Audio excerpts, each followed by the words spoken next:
What's up mga kumari kong tigang? O kumusta po kayo? O eto na ha mga kumari kong tigang, yung ating much anticipated na episode video ha mga kumari kong tigang. Ngayon nga pong papasok na ang bagong taon na 2025. Eto, pag-uusapan natin na isang napaka-powerful na gabay na makakatulong po sa atin para tayo po'y makahikayat na sinasabing bagong kaswertehan sa ating buhay. Kasi pag-uusapan po natin ngayon yung mga pinakamaswerteng mga halaman na magbibigay sa atin ng limpak-limpak na kaperahan.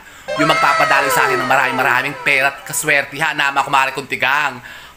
Gusto niyan? Ako gusto ko yan ha mga kumari kong tigang. Yate na ha mga kumari kong tigang, alamin na natin mga pinakamaswerteng halaman na yan na dapat po'y meron po kayo dyan sa inyo pong mga bakuran, sa inyo pong mga tahanan para talagang tayo po'y makaakit at daluyan tayo ng walang humpay na pagpasok ng kaperahan.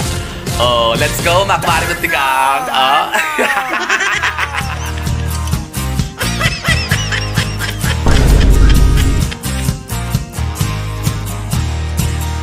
So, ayun na nga po ha mga kumari kong tigang, eto na. Kasi nga ngayon po ay papasok na nga po ang bagong taon. Eto. Siyempre, i-share naman po natin ha mga kumari kong tigang yung ating mga sinasabing mga pinakamaswerteng halaman na dapat po'y meron po tayo sa ating mga tahanan. Na talaga ng po nako, pinaniniwalaan na napaka-powerful pong mga halaman na makahikayat ng mga sinasabing positivity sa usapin po ng prosperity and abundance, kaswertihan at kayamanan. Anong number 1? Eto po ha mga kumari kong tigang, hindi mawawala sa ating list ang ating pong rubber tree o itong ating rubber plant. Tingnan nyo naman ha mga kumari kong tigang, ang laki na ating rubber tree yan. Dapat po kayo po ha mga kumari kong tigang ay magkaroon po ng mga rubber tree dyan sa inyo pong mga bakuran para kayo talagang putusin na sinasabing minimit-himit-hin yung mga biyaya ng buhay ngayong taon na ito ng 2025. Kasi alam nyo po ba na kahit hindi po ito ngayon lang 2025 ay talaga pong ang mga rubber tree ay talagang pinaniniwalaan na napakaswerte kapag meron kayo niyan sa bahay po ninyo, sa bakuran po ninyo. Lalong-lalo na kapag ito po ay nakatanim sa mismong harapan po ng mga bahay po ninyo. Kaya kayo po huwag mawawalan nito ha mga kumari kong tigang ng ating mga rubber tree o rubber plant. Yan, katulad po nito. Isang klase po ito ng rubber plant. Pinalalaki ko yan. Galing po ito sa buto ha mga kumari kong tigang. Pero ito po ay diretso lang siya. Tingnan nyo, diretso lang puno niyan. Yan po yung pinalalaki ko pa. Iba po kasi ang dahon nito. Yan, tingnan nyo, kakaiba po ito ha. Tingnan nyo, may design po ang dahon yan.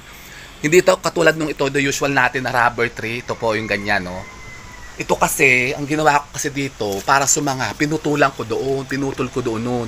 Ngayon, sumupang na, yung dalawa na siya, nagkasanga na. Kaya lang, humilig na ganyan baga, parang hindi na maganda. Kaya lang gusto ko kasi dati, diretsong ganyan, sana nakadiretso sana ng ganyan para hoy sayos.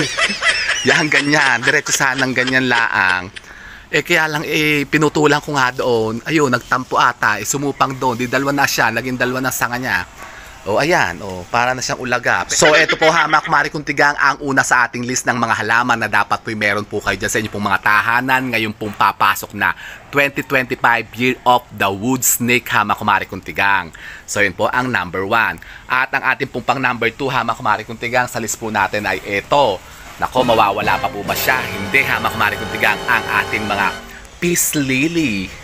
Yan, ito po ating peace lily ha mga kumari kong tigang. Alam niyo po ba ha mga kumari kong tigang, ng peace lily po ay humihikayat din po ng positivity po naman sa usapin ng harmonious relationship sa buong tahanan. Napakaganda po ito ha mga kumari kong tigang.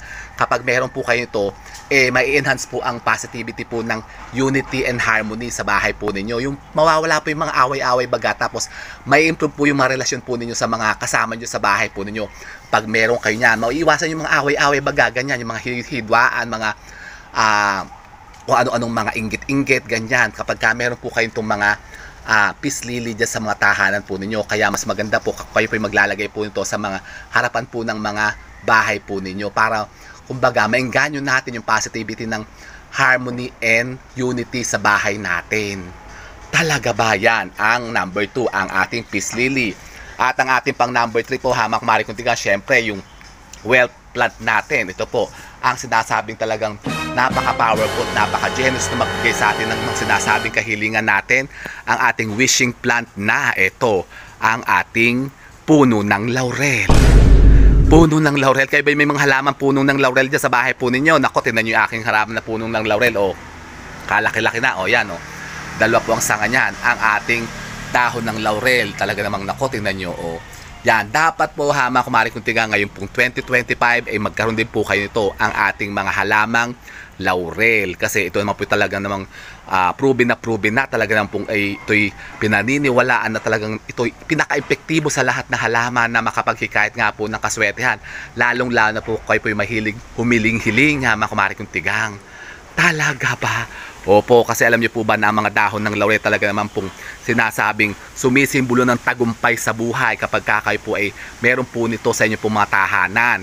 At lagi niyong gamitin itong pampaswerte ha mga kumari kong tiga sa buhay po ninyo. Huwag kayong mawawala ng mga kahit to yung dahon ng laurel dyan sa bahay po ninyo kasi talagang kayo suswerte ha mga kumari kong tigang. Kaya ito po ang ating pangatlo sa ating list ng mga pinakamaswerteng halaman na yan na dapat po meron kayo ngayon 2025, ang dahon ng laurel. At ang ating pong pang number 4 ha mga kumari kong tigang na dapat po meron din po kayo sa tahanan po ninyo ngayon 2025, ang ating pong mga money tree o ito pong ating patsyira ha mga kumari kong tigang. Ang ating mga money tree talaga naman pong nako, napaka-powerful po din yan na makahikayat ng kaswertehan. Lalong-lalo na po kung kayo po ay humihiling ng kayo po ay swertihin sa buhay po ninyo. Mas maganda po ito ha mga kumari kong tigang. Yan po itatanim po ninyo sa harapan po ng mga main gate po ninyo, sa harapan po ng bahay po ninyo ha mga kumari kong tigang. Diretso po sa lupa. Kaya lang ito pong ating money tree dito, ito na nyo. O, kalagu-lagu na ha mga kumari kong tigang. Kasi yan po galing po siya sa buto. Buto po ng money tree yan ha mga kumari kong tigang. Hindi po yung sangang sinoksok, yung pinutol tapos pinaugatan, hindi po. Yan po talagang galing po sa mismong bunga po ng money tree. Yan, tinan nyo. Kaya napakaganda rin po nito ha mga kumari kong tigang. Talaga ito po pinaniniwala na napakaswerte kapag kayo po nakabuhay po nito sa mga bahay po ninyo. Oh, so yun po ang ating pang-apat ha mga kumari kong tigang, ang ating pong money tree. At syempre hindi mawawala sa ating list ha mga kumari kong tigang, ito yung talaga sinasabi pinakamaswerte ngayong taon na ito, ang ating mga millionaire snake plant na talaga namang ito, mother na yan ha mga kumari kong tigang. Ang laki-laki na ha. At kasi alam niyo po ba na ito talaga yung pinaka ultimate pampaswerte ngayong taon na to 2025 kasi nga ngayon po Year of the Snake. Sa pangalan pa lang po ha mga kumari kong tigang, snake plant. Tapos siya po yung sinasabing millionaire snake plant pa, yung variety po ng mga snake plant na talagang sumisimbolo ng kayamanan, yung milyon na kaperahan, o di ba? Snake plant na tapos millionaires pa. Nakos Mariosep. Di doble-dobleng kaswertehan na yan. Kaya kayo po ha mga kumari kong tigang, maghanap po ng mga halaman na ganito, ang ating pong mga millionaire snake plant. Ang dami ko nang nabuhay na ganyan. Ito, tingnan nyo ito nga sa barangay yan ng ko. Yan o, tingnan nyo o. Kasi alam nyo po ba ha mga kumari kong tigang, ang mga snake plant, madaling buhay yan. Kahit po hindi siya masyadong didiligan lagi o kahit diligan nyo palagi yan, kahit tuyo o basa siya, mabubuhay pa rin yan ha mga kumari kong tigang. Madaling silang alagaan o, tingnan nyo. Yan o, ang dami ko nang napaanak o. Yan, galing lang yan doon sa mother's plant ha, mother's plant.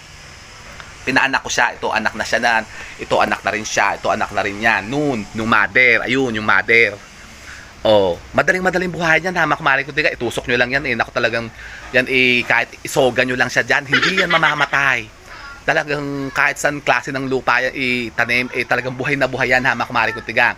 So yan po ang isa sa ating pinakamaswerteng halaman ngayong 2025, ang millionaire snake plant. Dapat po huwag kayong mawawalan yan. At ang ating pong pang-anim ha mga kumari kong tigang, ito ang pinakamaswerte sa lahat ng klase po ng mga palm trees, ang ating red palm ha mga kumari kong tigang. Wow, tingnan nyo naman natin red palm ha mga kumari kong tigang. Talagang putos na putos at ang lagu-lagu na ha mga kumari kong tigang.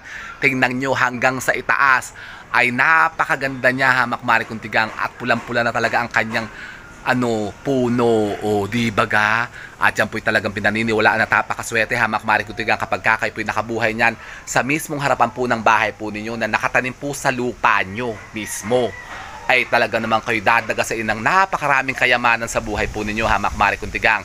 Kaya kayo po ay magtanim na niyan. Umpisa nyo na pong magpalago ng mga red palm ha mga kumari kong tigang, kasi talagang yan po'y napakaswerte kapag kayo po'y nakabuhay niyan ha mga kumari kong tigang. O so yun pong ating pang-anim ha mga kumari kong tigang, ang ating pong mga red palm. O di ba ga? At eto naman po ha mga kumari kong tigang, ang pang-pito, ang syempre hindi rin po mawawala sa ating list, ang ating pong money plant o ang ating mga potos ha mga kumari kong tigang. O, tingnan nyo, nasa wall na natin na makumari kuntigang ang ating mga photos. Sa talaga tingnan nyo, putos na yun talaga sa ang lalaguna ha, makumari kuntigang, tingnan nyo naman.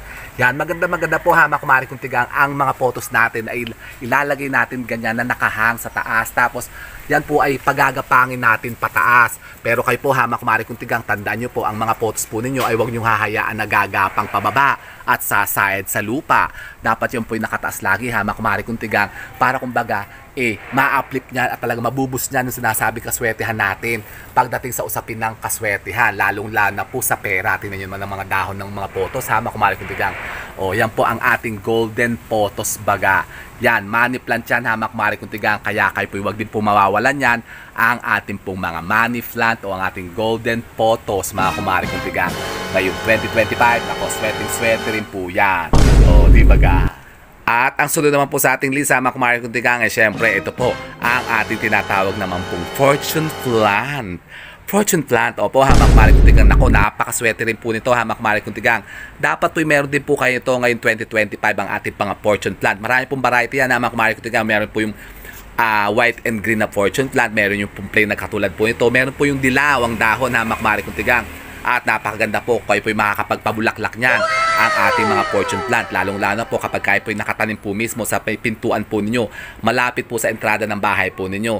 At kapag ka namulaklak na po yan, nakos Mariosep, alam niyo po ba, ang bulaklak niyan ay hihikayat ng sinasabing walang humpay na pagpasok ng kaswerte po sa inyo, lalong-lalo na po sa usapin nga po ng kaperahan. Talagang suswertein kayo ha, mga kumari kuntigang. Kaya kayo po dapat meron po din ito ng ating mga halaman na fortune plant.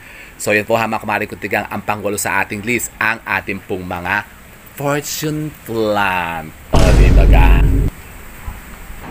At ang isa pa po ha, mga kumari kuntigang, na maganda naman po sa bakuran po natin, na kapag kayo po nagtanim po nito, ay talagang kayo po putusin din ng positivity sa buhay po ninyo. Kaswertihan po sa usapin ng stability ng buhay. Kung kayo po may mga karir na gusto nyo pong mas yumabong pa, talagang kung kayo po may mga negosyo na medyo tumutumal-pulumal, at kung gusto nyo pong kayo po swertehin din sa pagninegosyo ha, mga kumari kuntigang, maganda po ito ang atin po namang mga Chinese bamboo ha, mga kumari kuntigang. Tingnan nyo naman ang ating Chinese bamboo o ang ating mga kawayan. Ito po ang klase po ng kawayan ha, mga kumari kuntigang, na imported Chinese bamboo po ito ha, mga kumari kuntigang. Kasi alam niyo po ba na ang mga puno ng kawayan ay maswerte po kapag kayan po ay napabulaklak po ninyo?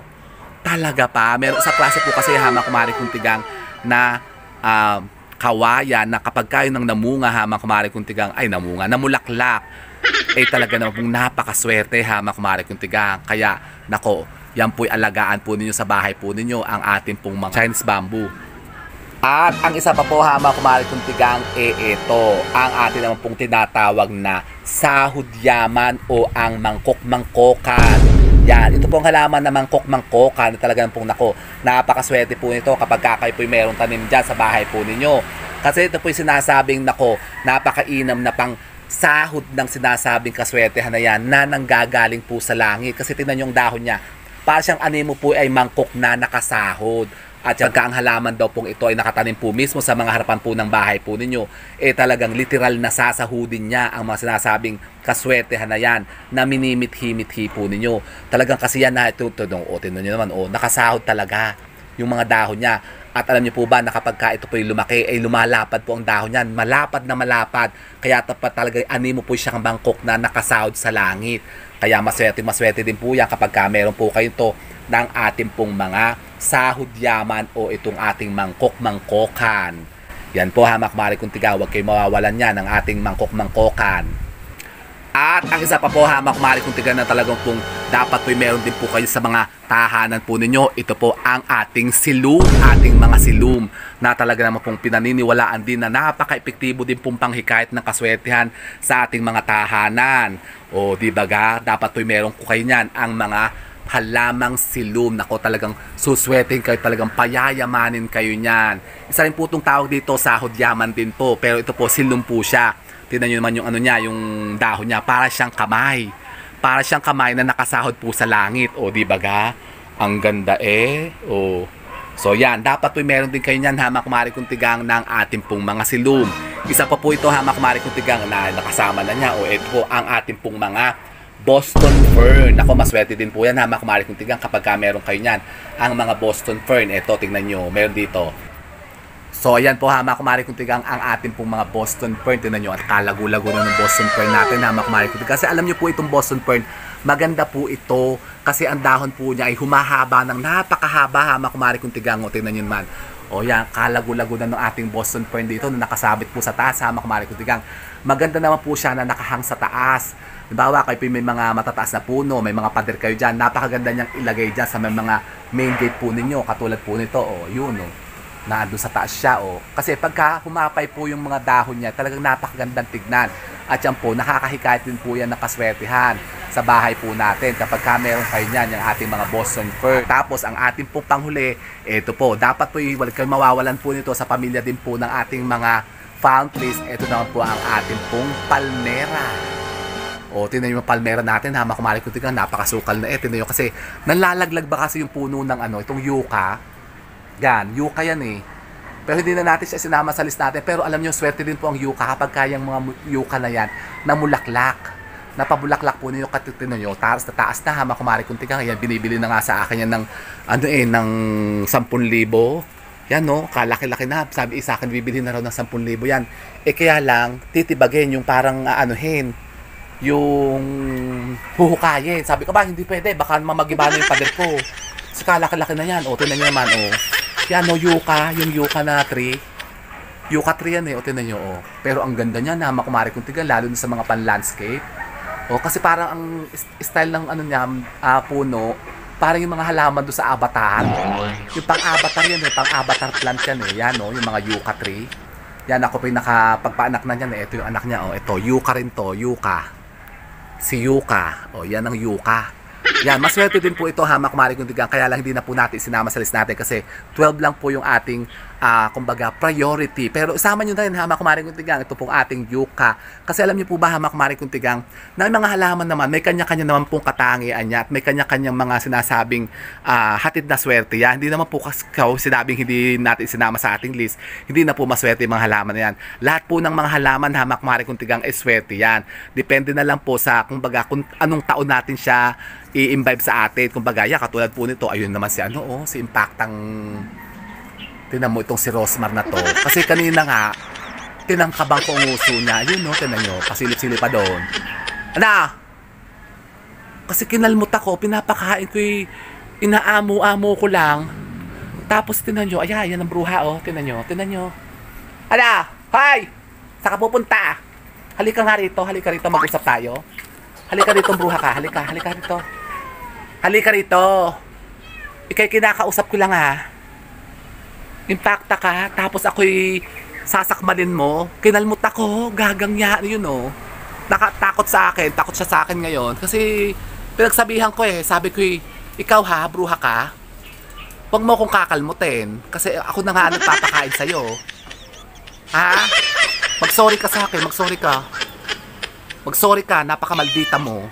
Si Rosmar yan eh. Pero kasi si Rosmar na yan, lalaki yan, Impacta yan eh. Nako, kay nanggigigil sa'yo, di pa ako nakakaano sa'yo ha. Di pa ako tapos sa'yo, manda ka sa akin. So, yun po ha. So yun po ha, mga kumari kong tigang, ang list ng mga sinasabing mga pinakamaswerteng halaman ngayong pong Year of the Snake 2025 ha, mga kumari kong tigang, na dapat po'y alagaan po ninyo dyan sa mga bakuran po ninyo sa inyo pong mga tahanan. Pero sinasabi naman po ha, mga kumari kong tigang, na wala naman pong mga malas na halaman. Katulad po yung mga cactus na yan, yung mga roses, yung mga bonggambilya, mga kumari kong tigang, okay lang naman pong mag-alaga niyan. Pero dapat po'y alamin po ninyo ang tamang lugar kung dapat po saan sila ilalagay. Kung dapat sa natin sila, kumbaga, itatanim ha, mga kumari kong tigang. Halimbawa, ang mga bonggambilya. Huwag na lang po kayo maglalagay dyan sa harapan po ng mga gate po ninyo, sa harapan po ng bahay po ninyo. Kasi yan po yumayabong, sumusukal siya at medyo matinik po yan. Tapos yung naman po mga cactus, hindi maganda yan sa loob po ng bahay natin. Tanim nyo po yan sa likod bahay po nyo sa garden. Huwag na po ipapasok sa loob ng bahay ha, mga kumari kong tigang. Tapos yung iba po mga halaman na gumagapa, katulad po ng mga manaog kairog, huwag kayo maglalagay niyan sa harapan po ng bahay po ninyo na nanggagaling sa taas. Tapos bumababa, sumasahid sa lupa. Negative po yun. Pero hindi po siya sinasabing malas ha, mga kumari kong tigang. Kasi wala naman po mga malas na halaman. O di baga? At syempre, ang mga sinasabing kaswertehan naman na hatid ng mga halaman na yan ay didepende pa rin naman po sa atin kung paano natin i-imbibe ang mga sinasabing kaswertehan na hatid nila. O kung paano natin pagaganahin yung power nila para tayo swertehan sa buhay natin. Ganun po yun. At syempre, hindi naman po natin iaasa siyempre mga kaswertehan sa mga halaman natin, ha, mga kumare kong tigang. Syempre tayo po magtatrabaho pa rin. Kikilos pa rin po tayo para talaga tayo swertihin. Baka naman kayo sabihin nyo, ay hindi na ako magtatrabaho, magtatanim nila ako ng mga halaman na yan para yumaman ako. Leche, walang ganun. Nako po! Pagka ganun naman kumari ko tingnan, huwag kayo umasa na kayo yayaman talaga, kayo kakapera. Parang, ano yun? Ano kayo sinuswerte? Walang ganun naman kumari ko tingnan. Kapag gano'n, huwag na kayong umasa na talagang kayo sa asenso pa sa buhay po ninyo kapag kayo pagkatamad din naman. Kayo po mga kumari kong tigang, mag-alaga ng mga halaman na yan, pero imbibe natin yung kaswetan nila, yung positivity nila, magtatrabaho pa rin tayo. Gabay lamang naman po yan mga kumari kong tigang. Siyempre, kapag tayo po mayroong mga halaman ganyan, paring tayo maka-imbibe nga ng mga sinasabing mga positivity na dala-dala po nila. Hindi baga? So yun po ha mga kumari kong tigang, at kung kayo po yung makatanungan patungkol po din sa ating episode ngayon, pwede po kayo magtanong dyan ha mga kumari kong tigang. Mag-iwan lamang po kayo mag-question dyan sa ating comment box, at kapag kayo pinabasa natin, yan po yung sasagutin ko rin dito. And so with that mga kumari kong tigang, keep safe and God bless. Thank you for watching, and don't forget to subscribe my channel. I know you like it, and don't forget to brush your teeth. O magtanim na kayo ng mga halaman na nabanggit natin para kayo talagang yumaman na ngayong pong Year of the Snake 2025. O di ba gusto niyan? Aba, gusto ko yan mga kumari kong tigang. Bye mga kumari kong tigang. Happy New Year!